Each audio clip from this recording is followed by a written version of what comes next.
Bon, l'épisode est ultra bizarre, mais on va en parler quand même.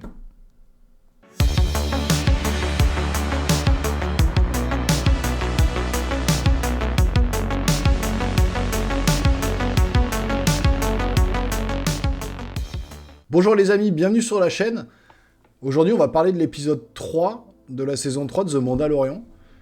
Et un épisode 3 qui est hyper chelou, qui est décomposé un peu en plusieurs parties. Donc la critique va pas être très longue parce que je sais pas trop quoi en penser. Je sais pas vers quoi il nous mène. Il y a peut-être des petits fils conducteurs, une petite intrigue, mais c'est pas encore sûr. Donc si ce que je dis s'avère être exact dans le futur, dans les épisodes futurs, ça peut être intéressant. Mais bon, sur un épisode, on peut pas se faire une idée de ce que Jon Favreau veut nous faire comprendre pour la saison 3. Donc on va en parler, on va voir, et puis à la fin, dites-moi en commentaire, vous, vos théories, ce que vous pensez de tout ça, vers quoi la saison nous amène. Je serais ravi de voir un peu vos théories et de savoir ce que vous en pensez. Donc l'épisode 3 démarre super bien, honnêtement, on repart directement du sauvetage de Din Djarin là, dans l'eau sur Mandalore, là, avec Bo-Katan. Et donc...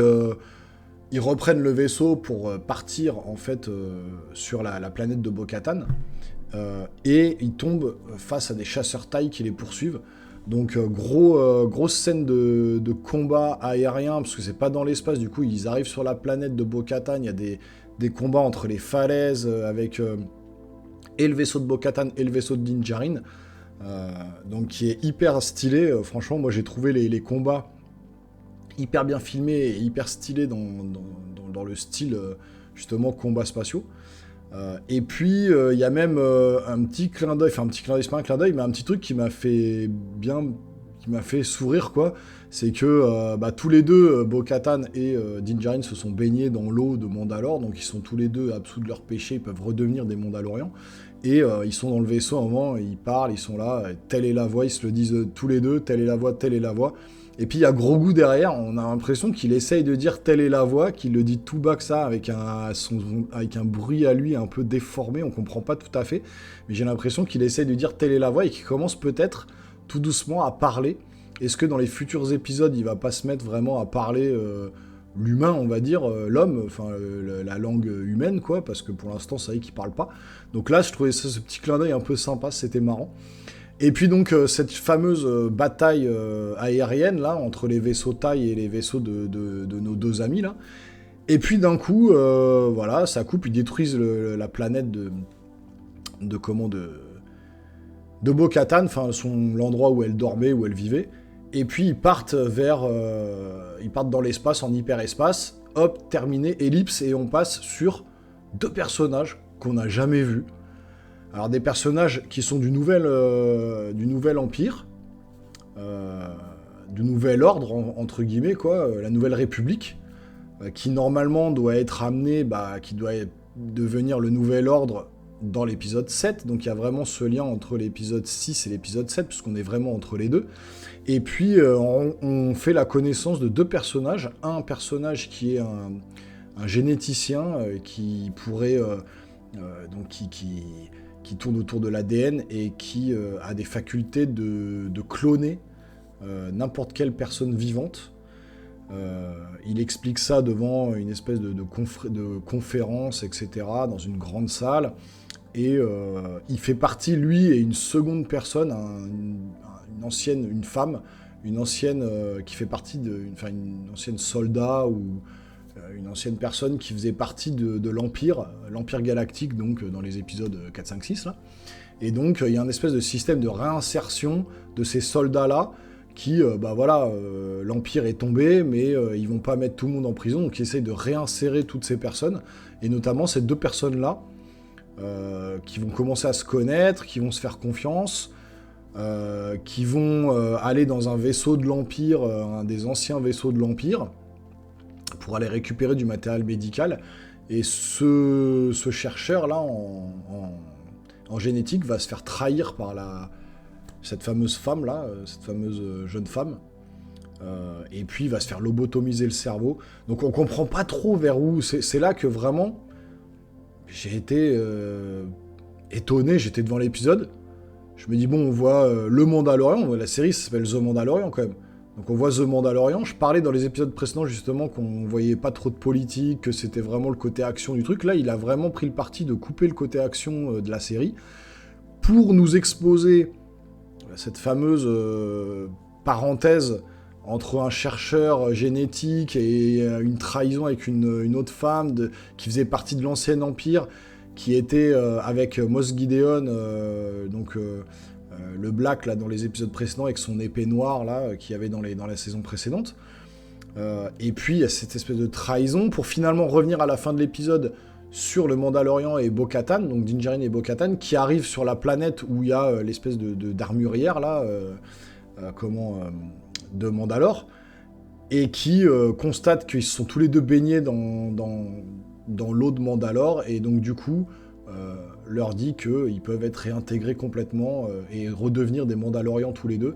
D'ailleurs, Bo-Katan se fait un peu féliciter par tous les Mandalorians, et on sent qu'elle prend un peu plaisir à retrouver un peu cette caste-là, ce credo de Mandalorian, telle est la voie, etc. Et donc, l'épisode se termine comme ça, sur leur réintégration en tant que Mandalorian. Et si on revient sur cette parenthèse, parce que l'épisode dure quasiment 1 heure, et on a vraiment les 10 minutes au début, même pas 10 minutes à la fin, donc on a vraiment une grosse partie sur cette espèce de ces deux personnages de l'Ancien Empire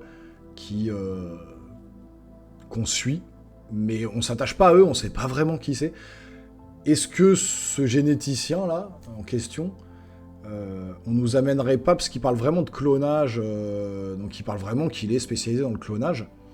On sait que dans les épisodes 7, 8, 9, ils ont cloné Palpatine, ils ont cloné d'autres ennemis, là, Snoke ou je sais pas quoi.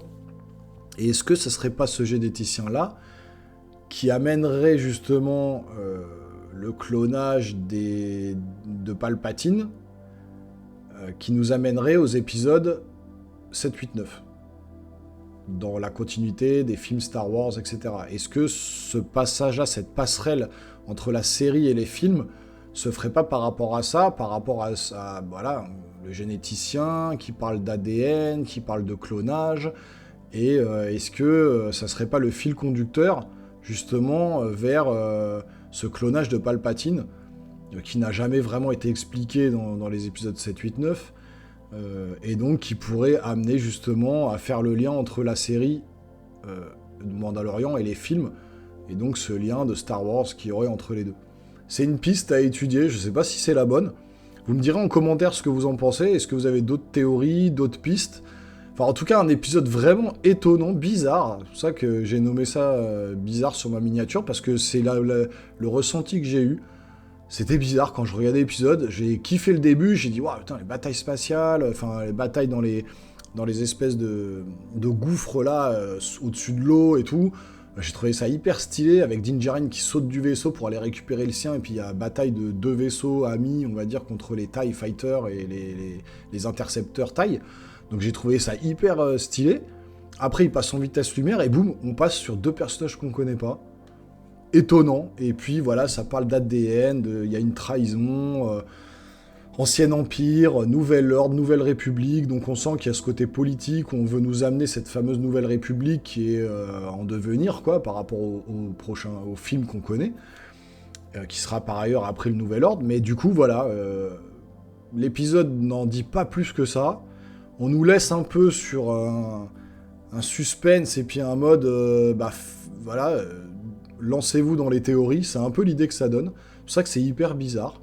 Avec cette femme, je me rappelle plus son nom là, qui le trahit, qui a l'air toujours d'être encore dans l'esprit de l'ancienne République, donc qui veut, voilà, qui est un peu quelqu'un qui n'est pas quelqu'un de très fréquentable, hein, vraisemblablement, parce qu'à la fin elle essaye même de lui lobotomiser le cerveau. Donc on sait pas trop elle ses intentions, ce qu'elle veut, est-ce qu'elle est toujours avec Moff Gideon, où est Moff Gideon, voilà, bon, il y a toutes ces interrogations qui sont là en suspens. Donc on verra dans les prochains épisodes. C'est pour ça que voilà, la critique, on peut pas trop la construire, parce que à part faire quelques théories comme j'ai annoncé là dans la vidéo, on peut pas vraiment parler de ce qui s'est passé à l'écran, parce que c'était même un petit peu mou, hein. Voilà, on suit les personnages, mais il n'y a pas trop d'action, hein. à part vraiment au début avec les combats de vaisseaux et puis à la fin. Donc vraiment, l'épisode est un peu décomposé bizarrement. Donc bon, on verra. Le Mandalorian, en tout cas Din Djarin et Bo-Katan sont réintégrés en tant que Mandalorian.